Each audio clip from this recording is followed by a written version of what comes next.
What is up, everyone? I am Brandon. I don't know what I'm saying. It's been a while since we've done this. As always, joining me is the regular crew, my lovely cousin Lewis. That's right. He said lovely. You heard that? William Phoenix. Hello. What Uh, was that porn announcer voice, bro? What was that That about? was, that was William- good, though. That was it's sultry. I William was like, Phoenix. William Phoenix.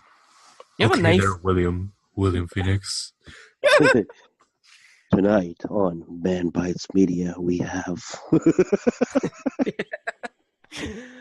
All right, guys, if you're tuning in for the Do you first want to time... drop that album down God and hear damn it. that bass? Okay, can we be more us and less R. Kelly right now? Because I'm getting really uncomfortable. Can we not bring up R. Kelly? That man is in such hot water right now. Yeah, dude. Was he it totally because pissed a combination of Brandon's conversation and then my voice, or because that kind of matches up? But I don't know, dude. R. Kelly? I don't know, All right. but I have this sudden urge to pee now. Oh, my God. Gold streams. All right. Woo. As always, Wow. if you're joining us for the first time, we are a weekly movie podcast. You can't cough, girlfriend. No, I'm kidding. And Sorry. you wouldn't be able to tell from the opening conversation. We're a weekly movie podcast where three of us, these three doofuses, get together and we talk about movies that we watch together and separately. Call yourself in the third person? Yeah, us doofuses. What did I say? Us three doofuses. I was like, huh?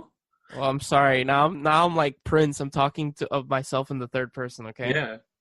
I'm the artist formerly known as Brandon. Well, you have to be an artist first before you can be formally. Crickets there. Crickets there. No, Is that's that how crickets, crickets? not a rusty ass bed. He said crickets. He's like, going to East Street too much. Damn. Seriously. Calle ocho, bro. Calle Oh ocho. my God! Those me trying to make cricket noises and sound like.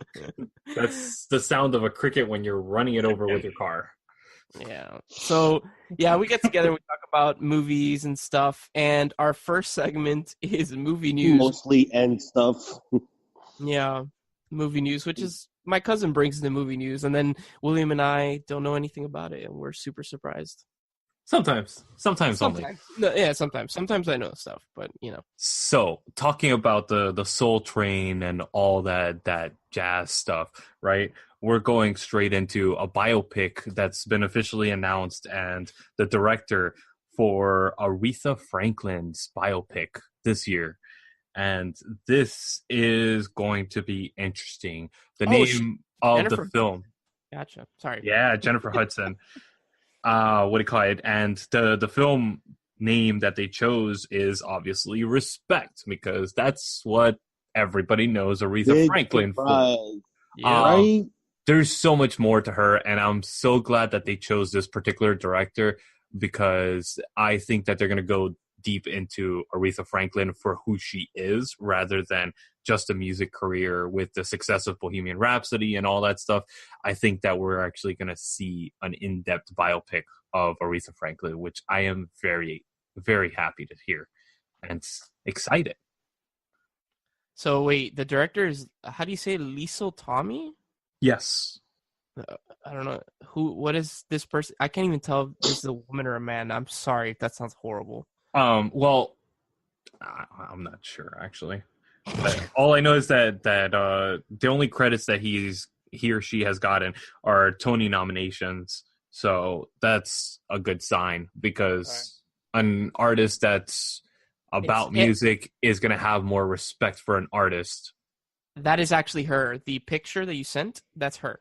Okay. Yeah, that's actually, so it's a woman. It's that, and that's the picture of her on the actual article. So yeah. I was wondering who that was, but okay. I was like, okay, random lady. All right, sure. We should have been smart and kind of put two and two together. But of course, if you're listening in, you should know by now we're really dumb. Yeah, sometimes. Speak for yourself, Brendan. 90% of the time. Don't. 90% of the time we're pretty dumb. Yeah, whatever. Speaking of dumb, Danny DeVito is joining Jumanji 3. I still have yet to see the second one. I know, sacrilegious. And the second one was actually really good, and I'm kind of excited to see Danny DeVito part of this project, but at the same time, I'm like, huh? Danny DeVito? All right, this is going to be interesting. Is he going to be replacing, what's his face? Kevin Hart?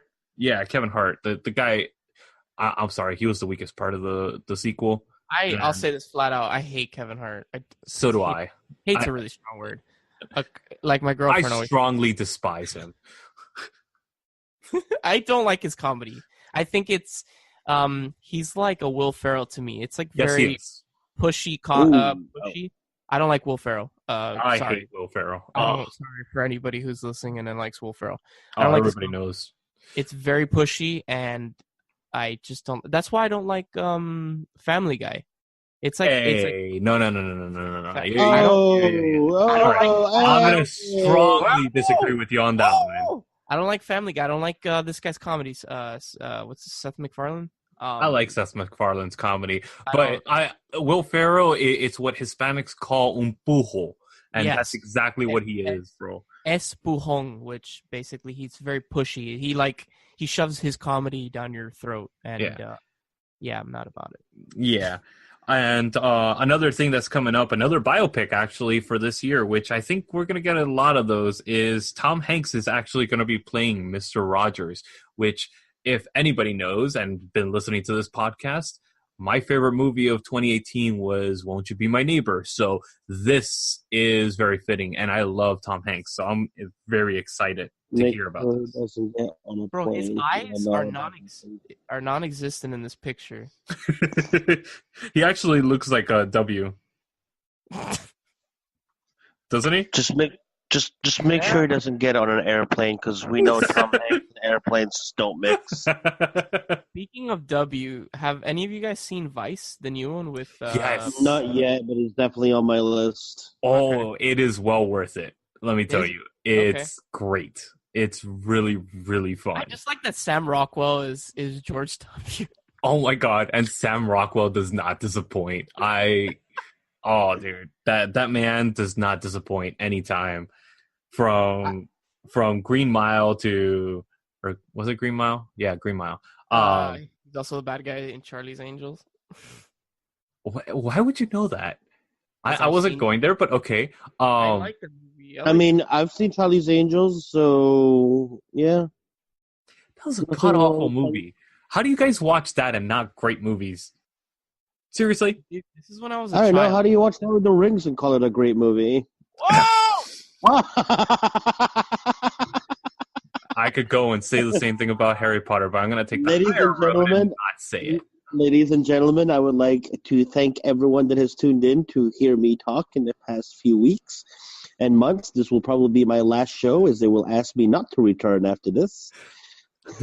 Just FYI, guys, I will have William fallen to a Phoenix is probably not going to illness. be on the next episode because he's going to be traveling out of town. So don't be thinking that just because of this episode we kicked him out. Right. All of a sudden they'll be like, what happened? Be like, so what happened was... What happened? What happened? Oh my god. All right. So some other news that's coming up, which this is probably the most excited I am about the news recently, is Denis Villeneuve's Dune has recruited Dave Bautista and Stellan Skarsgård for their film. They haven't announced who they're going to be yet, for sure. Okay. Which Skarsgård is this? Is this the one from True Blood or the one that plays Pennywise? Which one? No, it's the one that actually played the dad in Thor. In Thor, yeah, okay. Yeah. Or that. Gotcha, okay. The good one. Oh, no, the guy plays Pennywise. Don't be an asshole. Come on. I don't know about True Blood. I never saw True Blood, so I can't. True Blood, no, they're all good. The Skarsgårds are good, but he is the best one out of all of them. Okay. 100%. And then the last thing that kind of whatever news for me, because I'm not a big Star Trek fan, Star Trek Voyager was canceled. Which I was like, okay, I didn't know that there was one going on in the first. Canceled or shelved? Because I read an article yesterday that said that he had been shelved. So right has been now, canceled. by the looks of it, Star Trek 4, which I don't even think had a title. So Voyager is not. I think it's just whatever that article decided to put a placeholder for the title, has been canceled. It's not Voyager. I'm sorry. It's Voyage. Sorry. Yeah. But people are still happy because the Star Trek show on CBS is doing phenomenal. And there's a new Picard show coming out. Oh, really? Yes. And it continues from the last movie of the Next Generation, which is Nemesis. Huh. It continues after that. So people are super excited because if you guys know anything about Star Trek, that specifically Next Generation, like people have a hard on for that show. So It's like the best Star Trek ever, and I'm saying that as a Star Wars fan. Exactly. Yeah. So I'll probably watch it. I like the new movies that have been released. So, and I love Patrick Stewart. So I'll watch anything he's in. I just never got into Generation. By the way, I have two things for movie news that I was looking. Let me just one more thing. Go ahead. Margot. Robbie is playing the new Barbie. I didn't know they were gonna make a Barbie film. Of course they are, Louis. They make a movie about everything nowadays. Hope it's better than the G.I. Joe movie and the beginning of the Transformers franchise and everything else that they've turned toys into movies recently. But let's see. I don't know how you're gonna make a movie about Barbie. But let's. Well, I mean, they found a way to make a movie about emojis, so yeah, just that. They can make it a romance movie, like she's going after a guy named Ken. Can you really call that a movie, though? The emoji movie? I don't know. They call the Hobbit trilogy a movie. They can call anything a movie. Wow, shots fired. I'm leaving. Very aggressive. William's out for blood tonight, dude. My man is like, I am.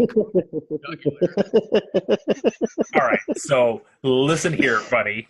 All right, when a movie spends more money than all the Lord of the Rings, which are all masterpieces and have been awarded as such and placed in film history as such, and are literally the worst film since Twilight. Well, are we talking about 50 Shades I don't of need Grey? to talk. I don't need to talk because you know what? Lord of the Rings speaks for itself. I don't need to defend it. All right. I'm gonna break this fight up. The first thing I'm gonna bring up for movie news is congratulations to Aquaman for being the first DC movie to pass the $1 billion mark at the box office worldwide. Not the first. It is the first recently. No, Dark Knight broke it. Yeah, since the Dark Knight Rises from the DCEU. Sorry, from the expanded universe. Yes. In the cinematic universe of DC, it's the first one. But since Dark Knight Rises, which came out at this point 7 years, it's going to be 7 years ago. So yeah. Congratulations on that. I haven't seen Aquaman, but hey, congrats on that. It was okay. Iron Man writers are scripting a He-Man reboot movie. Yes, I'm excited. Yes, it's about time. And Eddie Murphy has said that he's returning for Coming to America 2. No. No, okay, well, let me expand on that. Okay. I like Eddie Murphy. I absolutely love Coming to America. I think it's by far one of my favorite, not one of my favorite Eddie Murphy movie. Okay. I do not think that it needs a sequel. Leave it alone. Does not. Let it be the movie and the comedic masterpiece that it is. And if you do come back, the only way that this will make it justice, Arsenio Hall needs to be on board with this. Isn't that most things nowadays? Will, it doesn't need a sequel, but Hollywood's like, yo, let's milk that cash cow a little bit, Yeah, but I mean, this cow's been brought to the butcher and it's been made into hamburgers a long time ago. There's really not much of a cash cow now, unless you think of the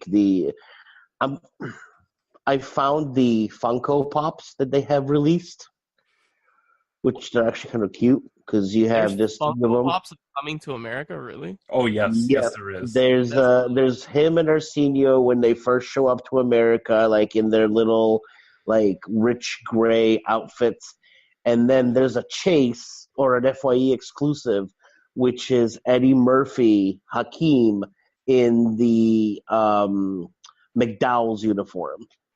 Yes. When you think of trash, think of me. Yeah, we went there.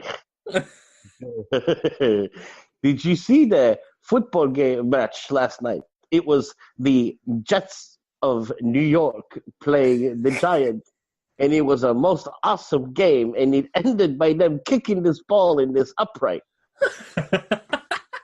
Son, I'm going to tell you this once. Don't do drugs. You got me? Yes. Dude, best Samuel L. Jackson cameo ever. Right? Yes, 100%. And the last thing I wanted to bring up was that they are saying that the Saw writers are going to be the ones rebooting the Final Destination series. I don't know how I feel about that. Yeah. I'm a huge Final Destination fan. I've seen every of those movies. Yeah. And I was really, really happy on how they I have seen all the movies. I loved how they closed it out. Even, I mean, there were some ones that were just kind of like, you could definitely tell there were fillers, but the way that they close out the franchise, I'm not going to give it away if nobody has seen them yet, or they may be still working on them. But if it's a reboot, I'm hoping that they just leave the original franchise alone and not try to tack on more to what was a good That's franchise. what they're planning on doing. It's going to be a soft reboot with a completely different cast, and it's going to be like other side of the United States or planet type of thing happening at the same time. Okay. So, I mean, it's going to be a continuation of the universe, but I'm like, I was happy with the ending. Why, like you said, why did they just leave things the way that it ended? It was so good, perfect. I loved it. Nice. I will be more than happy if we bring back the Candyman as the coroner again, because that was a great casting on their part. Are they bringing back Candyman? Yes, the actor that played Candyman played the coroner throughout the series. Yeah. What's his name? But I don't remember, but Candyman's coming back. They brought back Puppet Master. All the original horror movies are coming back now, and oh my god, if you haven't seen Puppet Master, The Littlest Reich, oh my god, it is phenomenal. Tony Todd, that's his name. Yes, Tony Todd. If you haven't seen Littlest Reich, you have to watch it. It is great. It is so cool. Oh, they're also bringing back Critters as a TV show, which I am super excited about. Oh my god. I love when my cousin nerd. It's the cutest thing. He's like, oh my god. I don't think I've ever seen Critters. What the hell? Oh my god, it's fantastic. It's like little it's like fuzzball. It's a poor man's gremlin. It's a poor man's gremlin. Yeah, imagine gremlins with really, really bad effects and really outrageous gore and horror aspects to it. Oh my god, it's really fun. Did this come out before or after? Oh no, but after Gremlins. Yeah, it came out after. It was like the B film that came along with Gremlins. Gotcha. Okay. All right. So any more movie news that we want to bring up? Well, I don't know if it's like movie news or not, but I don't know if we want to touch up on the Golden Globes that have happened in the past week. I think we should snub them like they snub so many great movies. I mean, I don't know about like snubbing great movies. I don't agree. Like the biggest thing that I do not agree with, and as everybody knows, especially if they've listened to the last to the award show that we did, I absolutely love Bohemian Rhapsody, but I don't believe that it should have beaten out Black Klansman. So I didn't think that it should have won for Best Movie. But I know a lot of people were like up in arms the following day because Black Panther didn't win any awards. And here's my 2 cents. And this is, again, my opinion, not the opinion of everybody. It may not be a popular one, but superhero movies don't usually do good when it comes to categories. Yep, they are usually, looked at, but for the most part passed on. The Nolan trilogy was pretty much an exception with how many awards it got nominated and won for as well, with Heath Ledger winning and everything else. But the fact alone that a movie like Black Panther was nominated for Golden Globes, not just like your Teen Choice Awards or your MTV Movie Awards, but for Golden Globes, shows how far, also because they got nominated for more than one award, how far they have come since the inception of superhero movies. Mary Poppins Returns was nominated for several awards and did not win a single one, and yet there was no outrage for that. Like, why is it that there's an outrage? Because, and I'm not trying to get racial here, but it seems that people are outraged because Black Panther didn't win. Because why? Because it's a predominantly black cast. Yeah. Or people will be outraged because they want to be outraged. Let's be real. We're living in the time of trolls, so everybody is going to be outraged about any little stupid thing. But I felt that for the most part, those. I would have loved to see Gaga win. She lost, but she lost to a great actress who did a great, phenomenal role in her movie. Overall, I thought they were enjoyable. I loved how the presenters, Samberg and where they tried to keep everything. They tried to make light of the fact, like you said, like people get offended, people get upset, and they were just kind of like trying to make fun of people by not making fun of people and keeping everything very lighthearted. But yeah, I don't know. I was one when I woke up the next morning and saw how everybody was upset about it. I definitely voiced my opinion about, hey, it's a superhero movie. Be happy that they were even there, So people are never happy. They're never sufficed. Yeah, pretty much. It's all right. That is it for movie news today. Stay tuned after this quick little break, and we're going to come at you with the live, because I'm going to keep saying that, our main segment of the show, which is the theory of everything. And I even saw it. So proud of you.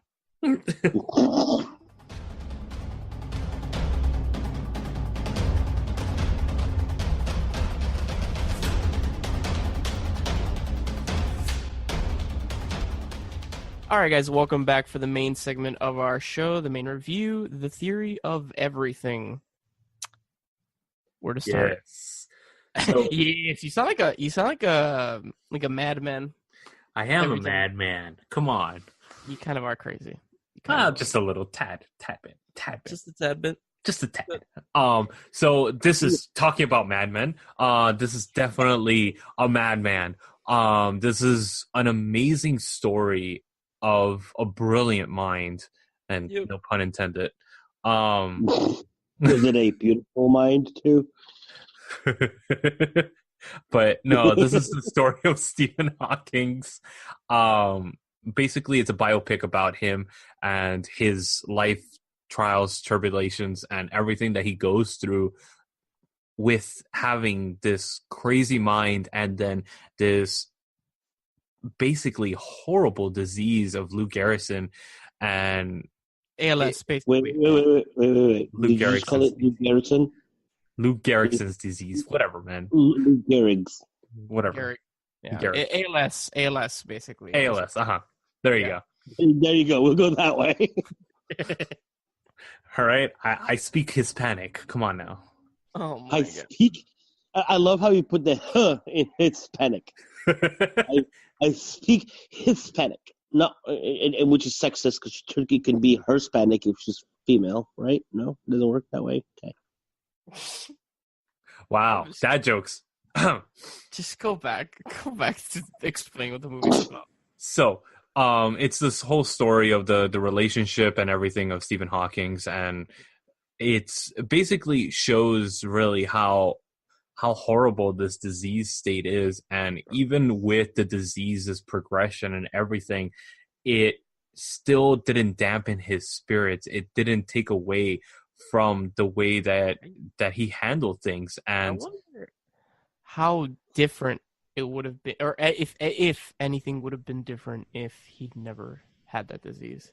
Oh, I think so, 100%. I think that he would have been able to do a lot more stuff. Obviously, the disease limited him a lot in what he was able to do, but still, even then, something like this disease was kind of, it was one of those things that it was a life ender, and automatically you're written off. The way that they told him he had 2 years to live when he first got diagnosed. It's incredible. He lives like 40 years almost after that. I think 50, pretty much after he gets it. It's incredible because he gets it very early. He's 21 years old when he gets it. So literally, they write him off, like Lewis said, like you have 2 years to live, and that's it. But he fights for 50 years, and honestly, like with his wife, who is Jesus? What a saint of a woman! I swear to God. Seriously, like she really, and Stephen Hawking has said it before in public announcements and stuff like that, saying that the reason that he pushed past and was able to actually go and live past the 2 years that they gave him was because of his wife and the motivation that was there for him, and obviously the children that he spawned from his wife, that kind of like gave him the motivation to push past. Because I mean, he had his first child, I think, a year into the relationship, so it was basically a year into the diagnosis of the disease, if I'm not mistaken. And I think that's a big thing. That's amazing that this man was not only able to do that, but still become the icon of science and philosophy for a lot of different people. And he was a major influence for a lot of scientists, and also kind of created the nerd persona, being able to break into the pop culture. Is he still regarded as the smartest man ever? I don't think so. Well, definitely one of the smartest men ever. No, I know that, but like, wasn't at one point he regarded as the smartest man ever? I think so. I didn't know that, but okay, I believe it. His IQ is ridiculous, which is odd to think that he married and had 3 children with what's his wife's name? Jane Wilde. Well, I mean. Well, yeah, he married twice, and he divorced twice. He marries twice. With his first wife, he has 3 children. But like, what's insane is that most people, when they're very smart, are socially awkward because they're on the spectrum somewhere. So their social skills are very. Well, his social skills are very weird too. I mean, they portray it very well in the film. Yeah, and you could tell that he has that social anxiety. It's just he kind of hides it in the back of his mind with this kind of like frat boy mentality, and that kind of gives it away a little bit. And he's able to kind of give way to that. But also, he's going to an Ivy League school where literally everyone there is intelligence is an attractive thing rather than looked down upon, then a deterrent. So that's what kind of hook, line, and sinker is what gets them into the relationship, and they move past that awkwardness real quick. And I'm fascinated by the way that this character was portrayed, honestly.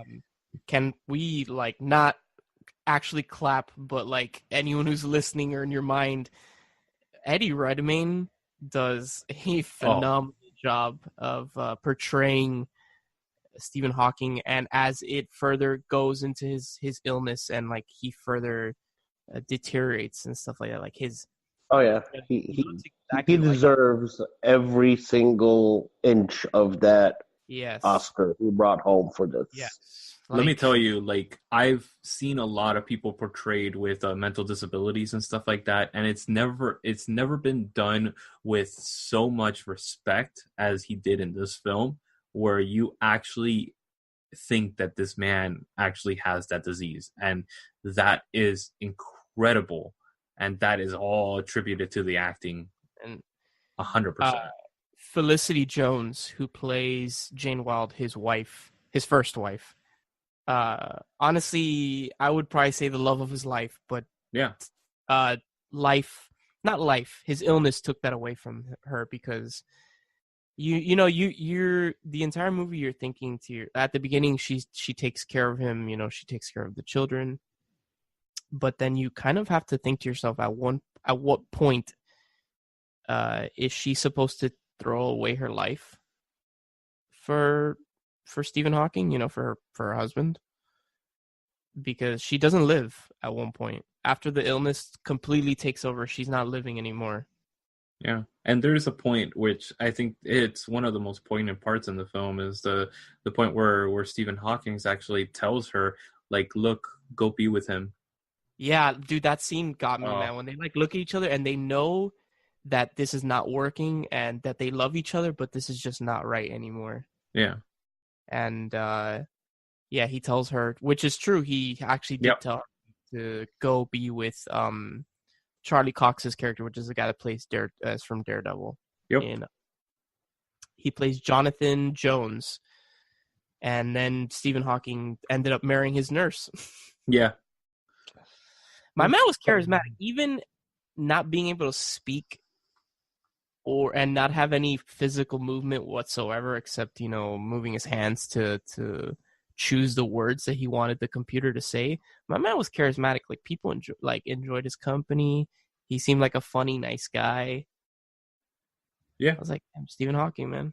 You're a scholar and a gentleman. Scholar and a gentleman.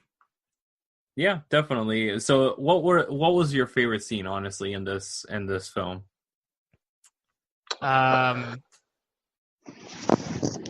William? Dear God. I mean, this is one of those movies that's like, it's hard to pick one scene, because it's like there's I would say that when you really see how smart of a man he is, in the sense of when he's introduced to the board with the colors to try and communicate. Yes. And then he has the first session with the nurse, and the nurse just looks at him and she goes, look, I know you're the smartest man in the world, or you're the smartest man, and you've already memorized this. Like, you've memorized the board. You don't need the board anymore. And he just gets this little smirk. Yeah. That was just kind of like, wow. Like, she was really the first one to really call him out for, she didn't call him out for his bullshit, because obviously it wasn't bullshit, but she was the one that's like, look, I know how smart you are. Stop pretending. Yeah. Let's do it. And it was almost like she got his respect right off the bat by almost treating him like an equal, where it's like, you're disabled and that's great, and I'm here to help you, but you're not going to bullshit me. Yep. And from that moment, he realizes that, okay, she's going to treat me like an equal. And it's the first person, other than his wife, really, that... And even his wife has kind of it devolved into that point where he... Yeah, to some degree. But he gets this... She's going to treat me as somebody that does not have a disability. She's not going to give me any hall power or free passes, or she's like, okay. And it's instant respect for her, and I thought that was a very well filmed, very well done scene. I agree. Lewis, you want to go first, or you want to go last, or second? Sorry, or last? I'll go now. Okay. My favorite scene is that scene where it's him and his buddies for the last time. He's in the wheelchair, and his friends are basically celebrating the fact that he had this victory where he got the what do you call it, the doctorate degree, and they're going up those stairs. Yes. And he gets put on the statue. And he's just like in this sexy pose. I'm like, oh, that's awesome. And his friend asks him, "What is that? The scene where his friend asks him, like, how does your dick work?" He asks if his penis works, or if everything's limp, and he goes, "No, it works because it's an involuntary muscle." That's great. Which is a good thing because like it explains how he was able to have kids after that. And it's done in a subtle way. It's not done like this, like, oh wow, that was kind of out of place, No, it is his character, like the way he is. He's a jokester. Yeah. He definitely, when he finds out that he has the illness, it's super doom and gloom, which I think for anybody it would be if you find out that you have 2 years to live, Yeah, and that cricket match, that was the other scene that really, like, wow. That struck a chord with me too. But then Jane Wilde comes and like basically gets him out of that rut. Yeah. And changes his outlook on life. And I don't think if he wasn't as positive as he is, then I don't think he would have survived. No, definitely not. Definitely not. How about you, Brance? I have 2. I have the scene when they go to, at the end of the movie, when he's gonna go get knighted. Yes. And he tells her, doesn't he say something along the lines like, "We made 3 beautiful children"? Yes. He goes, "Look what we made." Yeah, and like it's so. And then you say 3 kids. That was beautiful. Yeah, and like it's so nice to see that like they still care for each other even though they're not together anymore. Yeah. And my second one is the sequence when it starts going back in time. To basically their dance underneath on the bridge when the fireworks are going on. Oh yes, that sequence was great. Talking about time, and that's that was his thing. And it's so beautiful. Like it's poignant in the sense of like, man, you as a viewer and as somebody that knows like his life, like you wish that never would have happened to him. To reverse time back to that moment, or to that moment where the first moment that I think that him and Jane know that they love each other. And I really like that scene a lot. So did I. As a quick side note here, the girl that plays his wife, what'd you say her name was? Felicity Jones. Yeah. Felicity Jones. Yes, gorgeous in this movie too. Obviously, most people know her from the Star Wars movie, but I had literally just seen her the night before in On the Basis of Sex. Okay. Nice. And if you have not seen that movie, you need to go see that movie because she does an incredible job. It will not surprise me if she gets nominated at least for an Academy Award. Oh wow! You guys know what On the Basis of Sex is about? No, I'm looking it up. It literally just came out. Like it came out Christmas. Yeah, it came out right around Christmas. It is about Ruth Bader Ginsburg. Okay. Who is obviously, as most people know, on the Supreme Court. Yep. And her life starting with law school and everything that happened between then and the first big case that she ever had, which altered not just the law, but it ended up altering also the Constitution about what is gender equality and abolishing laws based on sexual discrimination. That some laws were made just because you were male or you were female, and then it pertains to like it shouldn't matter. If it's a law, it's a law. It should pertain to everybody, regardless of gender. But go see it, because if you liked her in this movie, if you liked her in Theory of Everything, you will absolutely love her on the basis of sex. But anyway. Nice. Awesome. So overall, I give this one 8 out of 10. I'll give it a 9. Same. With the 9. And I wanted to end this off with the time that Stephen Hawking made a dick joke. He says, "I can finally get an erection. The doctors disabled my pop-up blocker." We're gonna end it right there. Wow. So yeah, go watch The Theory of Everything. Stay tuned after this quick little break, and we're gonna come at you with the final, the individual reviews.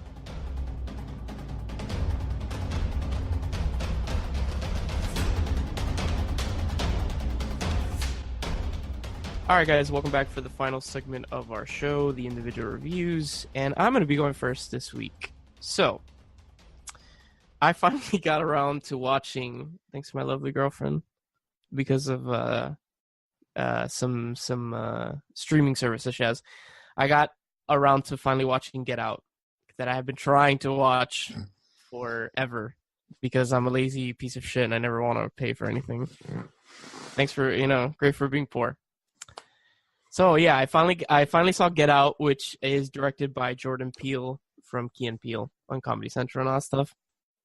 And it's a horror movie. And I heard great things about it. Everyone was super about it when it came out, which was, wow, it's been 2 years since this movie came out. Dude, yes, it has. I am late on the train. You're so late. You just walked the track and the train's gone. Shit. All right. So it is a horror movie about this guy. Let me find his name. Chris Washington, who is played by Daniel Kaluuya. And basically he's going out with this girl, this white girl, Rose Armitage. Is that, Armitage, whatever. Sure. And basically she's like, this weekend you're finally gonna get to meet my parents. So they go to her parents' house, but everything seems kind of off. Everyone, there's her family, her brother and her parents, of course, but everyone in the house that is helping around is black. So there's the maid, then there's like the groundskeeper, but they all seem really out of it. And I don't know if I should spoil because it's been 2 years. Nope. But no, sure, nope. I'm not going to. It keeps escalating, and I'll say something like Jordan Peele. This was his first movie that he wrote and directed it. The tension is really real in this movie. Oh, yes, it is. You feel super uncomfortable the entire time. You're like, what is happening?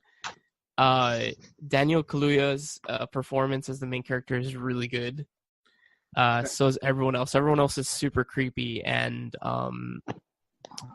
honestly, the payout, like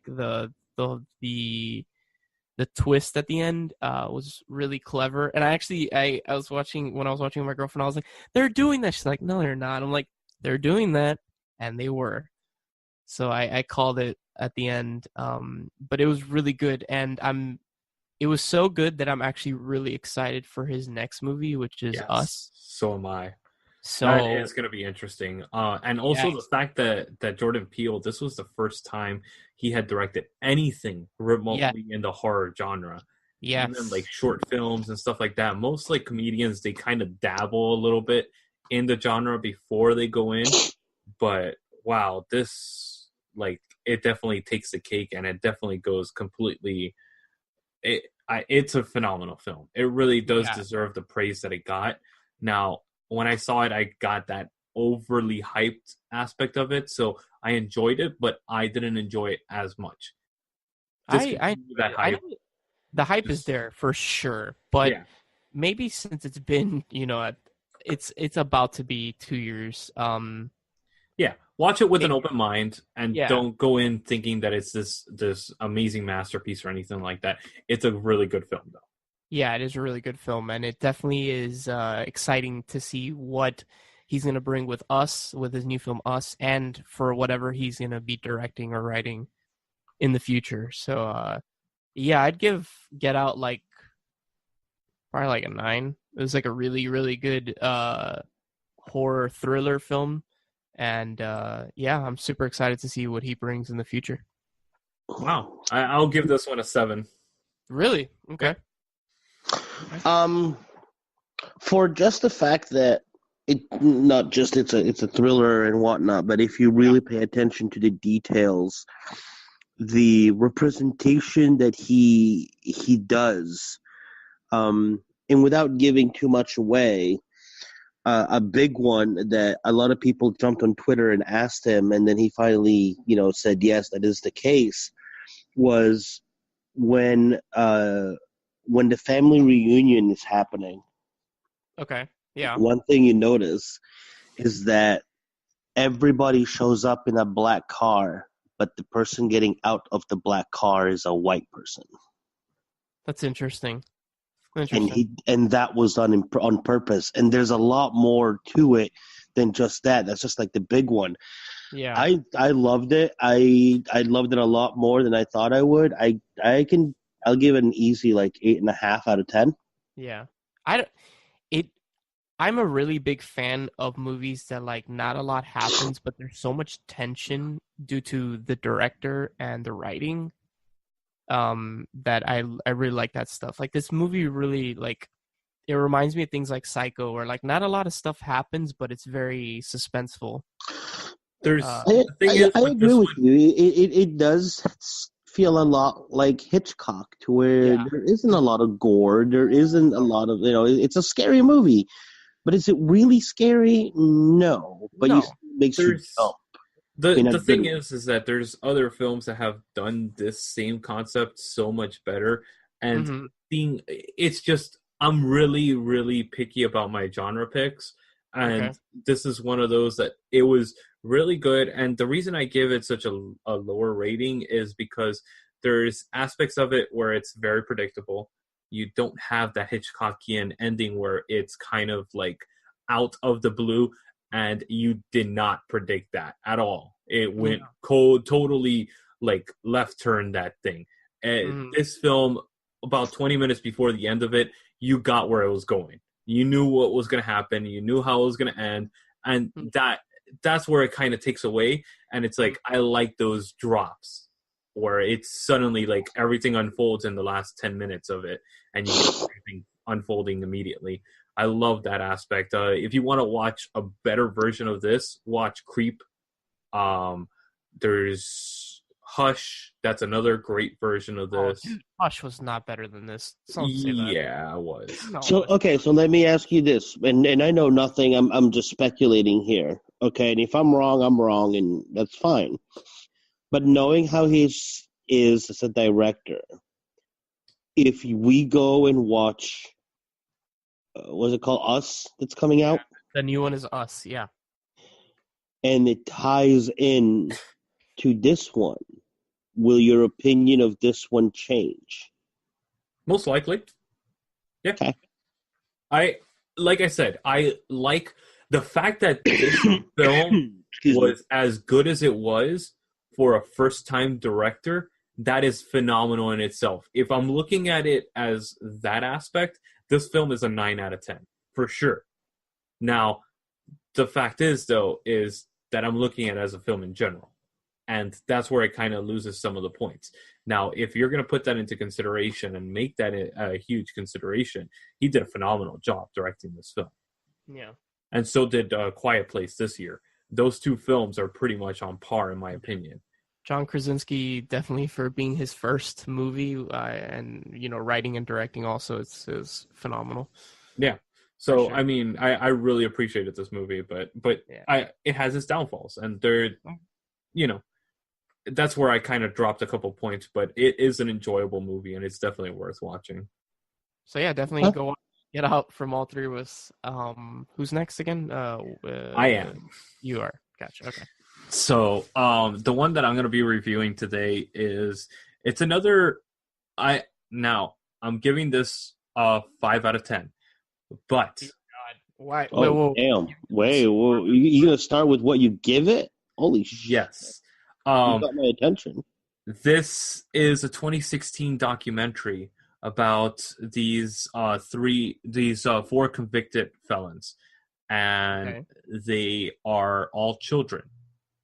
It's called "They Call Us Monsters." Is the name of the documentary, and it revolves around this documentarian that goes to this prison and starts talking to these four convicted felons, and they're all children charged as adults.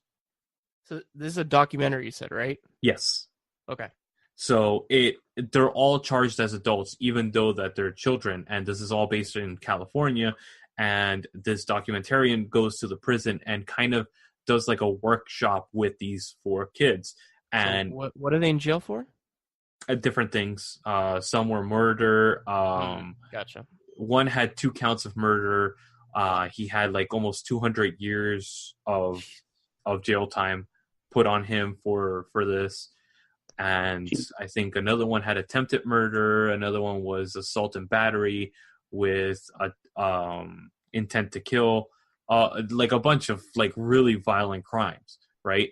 But the interesting part about this documentary is that it humanizes these characters. Okay. And it kind of treats them as children. And it goes down the line of like, should we be convicting these kids as children? Why should we? Why shouldn't we? And it does a phenomenal job of balancing both sides of the story and balancing both sides of the issue. But where it runs into issues is the way that the story is put together. The documentarian does this kind of mishmashing job of putting these stories and this issue with how these kids are writing this script. Mm-hmm. Which I could see what he was trying to do. He was trying to humanize the kids, but I would more have preferred it to be a straight narrative and having these kids writing the script in jail, not putting the political issues behind us, not seeing the parents, nothing else. I would have enjoyed a documentary just about the kids and about them writing the script. I would have enjoyed that as a documentary more than them putting a political issue involved in it, going to the parents, going to, all that stuff. That kind of just, it took away from the documentary a lot. But this is a pretty good documentary about this issue. And it's very interesting feeling this humanization over these monsters, because that's what they are. Interesting. Yeah. I've always found it weird when they're like, oh, you're sentenced to 200 years. I'm like, why don't you just say life at that point? Well, because they could take away certain sentences. Like if they're convicted for 5 counts of murder, they could take away, if they do an appeal for 2 of them that don't have enough basis, then they could take those away, and it could be 150 or 100 years. And still that's life, but little by little you could hack away at the years through appeals. Gotcha. Which they actually go into that, and there's 4 of them, and I'm sorry, there's 3 of them. I'm sorry about that. And one of them you look at and you're like, damn, this kid shouldn't be in there. And then there's another one that you see like, just he's this kid from El Salvador, and he committed murder, but it was kind of shaky, the grounds that they accused him of. Was it like self-defense or something like that? Not really. It was one of those cases where he shouldn't have been where he was. And because of that, it's very unclear whether he committed the crime or not. Like, he was in the car of something. It was a drive-by, and he was in the car with the drive-by. So it was kind of one of those things like, it's kind of like he's an accomplice, but didn't really like pull the trigger, kind of thing. Exactly, but they charged him as the main person. So, okay. Yeah, and he seems like this down to earth kid. Got involved in the gangs and stuff like that because unfortunately, that's the only thing that his type of neighborhood, his type of upbringing that he could do to get out of that lifestyle. And unfortunately, they're pushed into this lifestyle because of the neighborhoods that they live in. And I've seen that firsthand, and it's very true. It's very sad seeing that they fall into that lifestyle, unfortunately. And then there's this other kid that it's more petty crime and stuff like that he's done. And you could see he actually got released in the middle of the documentary because of an issue that came up that kind of superseded everything and got rid of all the charges that they put on him. But he got out of prison? Yeah, he got out of prison. But then you see the documentary follows him in his life, and he's falling back into the same trend again. And it's like, I feel no sympathy for this kid anymore. And then the third one is this literally stone-faced killer, and you could see it in his eyes. Oh, like he has no remorse whatsoever, basically. Like they try to give him a little bit of remorse and stuff like that, and they kind of play on your emotions with it. But there's certain scenes where by the end of the documentary, you're like, no, this guy's a cold-blooded killer, like straight up. And he deserves those 200 years in prison. So that's the cool part about the documentary is that it makes you even question whether you agree with putting people in prison or not, or charging kids as adults. And you kind of see all sides of it with the characters that are put in this film. And that's why I wanted more concentration on the kids rather than all the BS around it. You could kind of make up your own mind by just showing these kids, you don't need the straggling along with all the random facts and things like that. I would have appreciated more just being the kids. And this is on Netflix or no? This is actually on Amazon Prime. Oh, okay. Yeah. Oh, okay. Awesome. Someone think of the children. Oh my God. Sorry, right. I've been too quiet for too long. I'm like, okay, William, brighten up the mood a little bit. Yeah, right. I don't know if I'm gonna brighten up the mood with my movie, but I'll definitely give it a try. So, because Netflix absolutely loves me, I managed to rewatch one of my favorite action movies ever. And no, it's not Die Hard. But it is... it's not Lord of the Rings? I said action, not snooze fest. That's an action movie. What are you talking about? Mm-hmm. Yeah. Unlike Harry Potter, it kind of blends all the different genres together rather than just child's film. Children, don't fight. Continue. At least in Harry Potter, she had the balls to kill some of the main characters, not just one of them. Oh, okay. Can we not fight, please? Hey, Dad, he started it. I did not this episode. Shut up, Louis. No, but be the bigger man and walk away, man. Never. Never. So what movie is it? So, 1996 Michael Bay's The Rock with Sean Connery and Nicolas Cage. Yes, it is. Yes, it is. It is, and fight me on this, one of the best action movies ever made. It's in my top 20 of all time, so yes. Honestly, Michael Bay is a sucky director. Great action sequences. Oh, dude, this movie in general is phenomenal. There's a reason that there's a Criterion collection of this. Is there? There's a Criterion of The Rock? Yes, there is. Oh my God, that is fucking hilarious! And it is phenomenal, by the way. Just made my day. Oh my God. Continue. Sorry. So basically, in a nutshell, it stars, like I said, Sean Connery and Nicolas Cage, but there's so many more actors in this movie that do a great job and are just like we said, Speaking of the devil, Candyman, Tony Todd is in this movie. Yes, he is. But then you have Sean Connery, Nicolas Cage, Ed Harris, John Spencer, David Morse, John C. McGinley's in this movie, Tony Todd, Bokeem Woodbine is in this movie. My God. Michael Biehn, come on. Michael Biehn. Yes. Claire Forlani's in this movie. Hold on, there was one more that I saw that I'm like, Willie Garson is in this movie. If you've ever seen White Collar, he was Mosley in that movie or in that show. He was like the guy that didn't exist, which was great. But it's basically about this this team of Marines goes rogue. They steal a whole bunch of chemical weapons and put them in rockets. They take over Alcatraz, known as The Rock, or go to movie. And basically,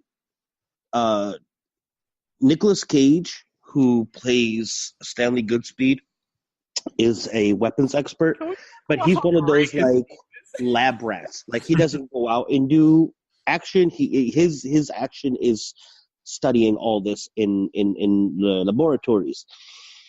And so then in order to infiltrate, they have to break into Alcatraz, which people are like, people don't break in, people break out.